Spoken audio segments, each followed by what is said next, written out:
Predlagam, oziroma predajam besedo kolegu Božu Trudnu, ki bo podariral današnjo promovico. Pozdravljeni še z te strani okroglenice.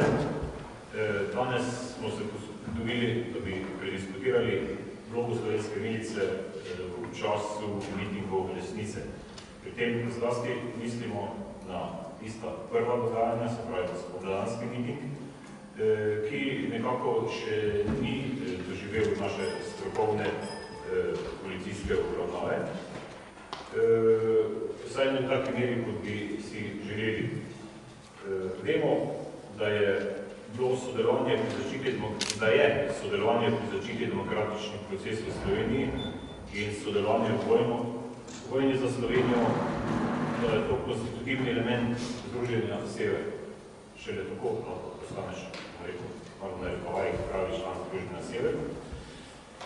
Če lahko rečemo, da je bila vojna višek naše dejavnosti, moramo vedno ugotoviti, da je ta vojna bila neločljivo povezana z tistim, kar rečemo zaščita demokratičnih procesov in da to seže precej daleč nazaj v zgodovino, da vojna ni prišla kar tako in da 1. december tudi ni prišel kar tako in da nismo kar nenadoma bili sposobni obvladovanja enega in drugega, temveč da smo pred tem že marsikaj storili. Našo vlogo smo v teh procesih odigrali tako dobro, kot smo jo, lahko rečemo odlično in popolno, zato, ker smo nepretrgoma razvijali in akumulirali policijsko-miličniško znanje, da smo ves čas zbirali izkušnje, da smo se izkušnje pogovarjali, da smo izkušnje prenašali na vse generacije in da smo vedno skrbeli za tem, da delujemo strokovno in da delujemo etično. Kot že rečeno, da smo v Združenju Sever že precej pozornosti namenili vojnemu delovanju.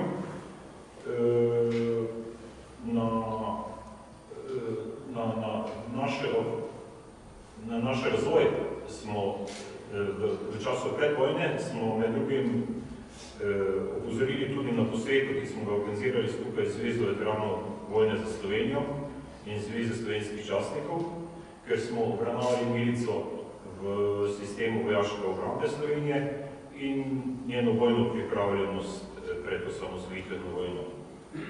Kot veste, smo izdali tudi zbornik in predstavili naše referate tudi našemu članstvu.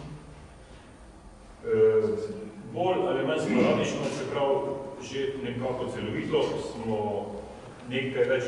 smo več povedali o 1. decembru in o akciji Sever, ki je dokončno presekala namere velikosrpske politike po urejanju razmere Slovenije. V ozadju tega je pa na nek način vse ostalo mitingaštvo, ki je poskušalo podreti Slovenijo že pred tem spomladi istega leta. Lahko rečemo, da so bile dimenzije mitingaških nastopanj po Jugoslaviji v tistem času takšne, da so tudi v Sloveniji zahtevale izrazito, intenzivno, sistematično pripravo za njihovo obvladovanje. Zato je prav, da smo organizirali današnjo okroglo mizo in potekalo bo recimo približno takole. Najprej bodo kolegi predstavili uvodne referate, potem si želimo bogate razprave in končujemo z obljubo, da bomo referate in morebitne poznejše prispevke, pa tudi razprave objavili v posebnem zborniku. Nakratko bom samo preletel referate, ki so jih kolegi pripravili, preletel nekaj imeja, potem pa jih bomo povabili, da bodo jih sami predstavili. Najprej nam bo v prvem referatu Franko Sever predstavil družbene, politične in varnostne okoliščine tedanjega časa. Takrat padal je Berlinski zid z vsemi posledicami na svetovno politiko. V Jugoslaviji so obenem srbsko-centralistične sile poskušali preprečiti vsako drugačnost.